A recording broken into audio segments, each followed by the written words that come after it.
I'm going to start making videos about what I call oneness synchronicities. Oneness synchronicities. Because I used to just experience synchronicity, like thinking of someone and then having them text or call, or going somewhere and in my mind's eye imagining where a good parking spot would be and driving right to it, or thinking about cash flow, asking for cash flow, and having unexpected monies arrive from often unexpected places. Synchronicities are powerful and help me remember that there's something more spectacular at play here than what my mind can actually comprehend. And as I've continued to grow and expand in consciousness and release more and more and more, you hear me say, release your small self to your better self, your higher self, your fuller self.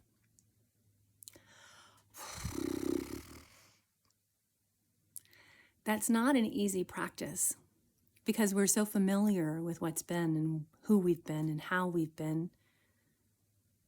It's not an easy practice to release ourselves. There's a grief that goes along with that we are terrified to participate in. We're kind of sad and depressed for the most part anyway, and then to release ourselves, to honor ourselves and respect ourselves, grieve our former selves, grieve for ourselves as we fall away, disintegrate, yield into the goo that's in the chrysalis that we're already in. I have nothing but respect and admiration for anyone who can hear this and understand what I'm saying and who is in the process of this transformation. And my messages are not for that many people, but for those of you that attune with me and resonate with me and my heart energy, I love you and I appreciate you and I honor you and I see you and I feel you and I'm here to support you on your journey, just like there were others and are others supporting me on my journey that I listen to, that I tune into, that I garner inspiration and support from. Strangers in this echo chamber of videos online, Instagram and YouTube, and off the point, come back to Oneness Synchronicities and making videos that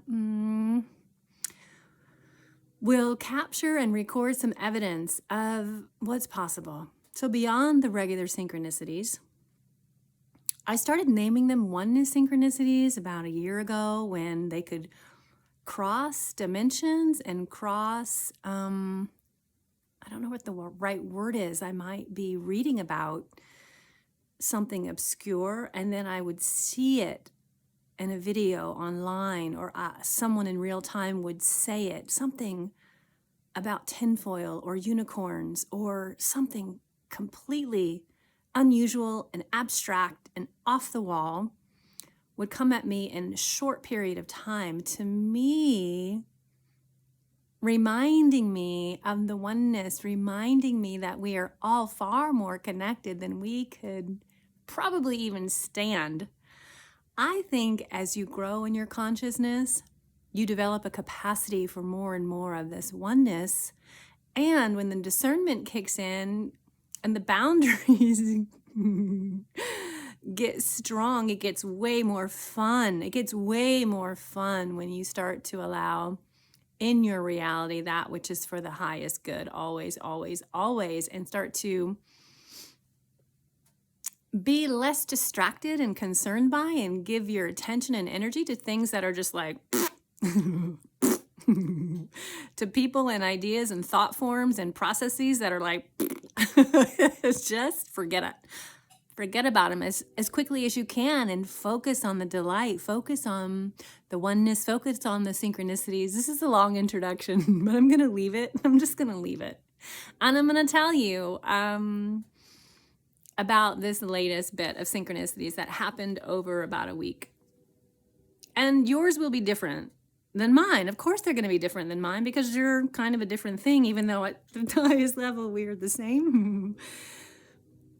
The way it's playing out, we seem different. So saying that and then letting you know, the majority of my adult life has been as a registered nurse. I've moved a little beyond that now. Not that I would be against nursing, but not in this medical model. Definitely not in this medical model. In the new one that's emerging, I might go back in there.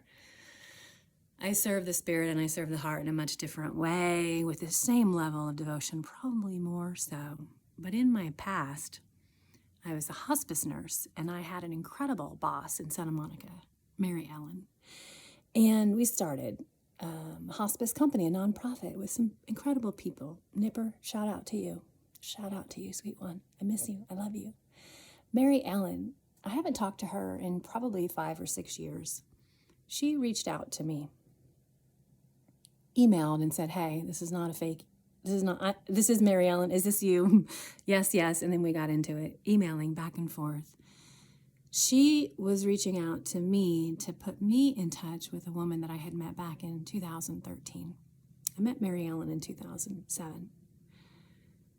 Long time ago.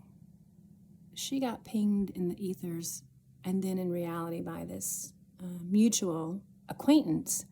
Mary Ellen emailed me. I emailed her back. She put me in touch with this woman who wanted some conversation and communication about death and dying. It's not necessarily what I do anymore, but I have such a depth and breadth of knowledge and compassion and understanding around the dying process, supporting people themselves or supporting people supporting other people. I do not mind that God might use me this way at all. So this woman reaches out to me. We're texting back and forth, and then we have a conversation all in rapid succession. And she's not looking for support herself. She's looking to know. And this woman, by the way, this is a pretty good part of it. I did an interview with her. She interviewed me when she was getting her master's degree back in the day, 2013.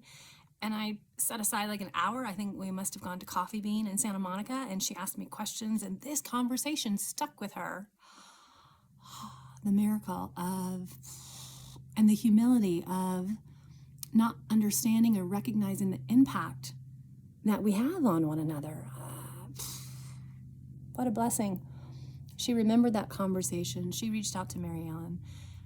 Mary Ellen reached out to me. I got back in touch with Mary Ellen. And then this woman then tells me the story of her friend who's dying of ovarian cancer, a young woman, and the 3 caregivers that are supporting her. And do they need some support? Do they need some help? Do they need a safe place to talk about what's happening?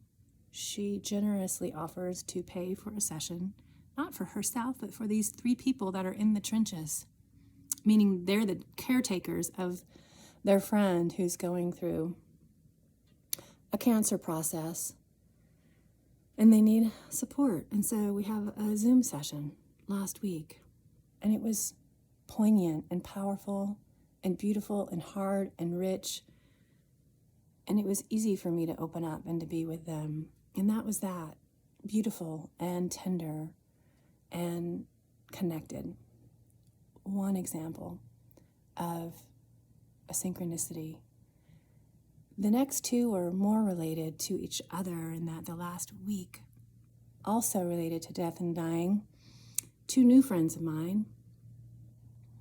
One I met intentionally. We went out to trivia night together. And on that night, she told me it was the anniversary of her dad's death.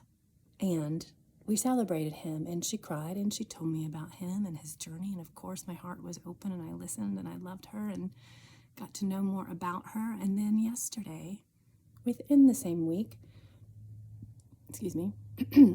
coffee burp. We are such funny creatures.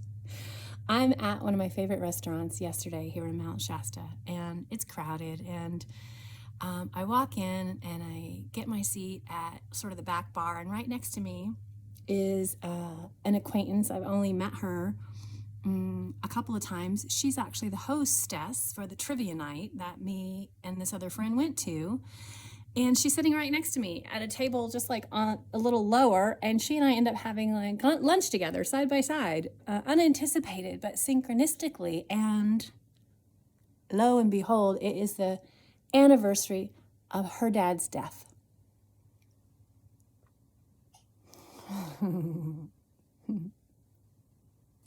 And I get the pleasure of witnessing her and asking her questions and listening to her and loving her and letting her have some communion and some connection and some audience for the energies and emotion that were present for her.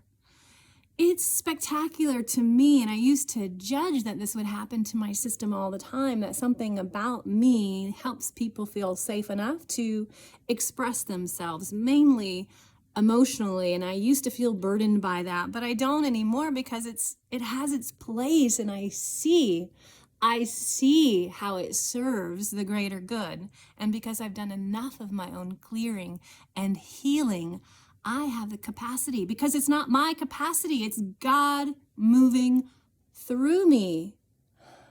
It's the heart of God that hears you, that hears them, that gives them presence. It's just me and my vessel opening up. These synchronicities are profound. This is just a taste. I'm going to start capturing this, and it might serve you, or might just give you the idea of opening up and being vulnerable and feeling connected and being curious about the people that are in your proximity. If we can be present, if we're willing to listen, if we're willing to open our hearts and tune in, so much is possible. Not just with healing and clearing, but then in celebrating and helping one another. And helping one another make it through whatever this thing is, this goo, this chrysalis. Oneness Synchronicities. God bless us all. May you start to notice the synchronicities that are in your life, whether they're these big grand ones or maybe just the smaller ones. Just start paying attention. Maybe it's the numbers on the clock. Maybe it's something else. Let me know what it is. Let me know about your synchronicities. It would be great to feel more engaged with anyone who's out there listening and feeling their way and finding their way. This is a long video. Bless you if you're still here at the end. I love you. I appreciate you. I appreciate your time. I appreciate your presence. And may this time that we've spent together serve you and serve your spirit in becoming more and more awake and alive.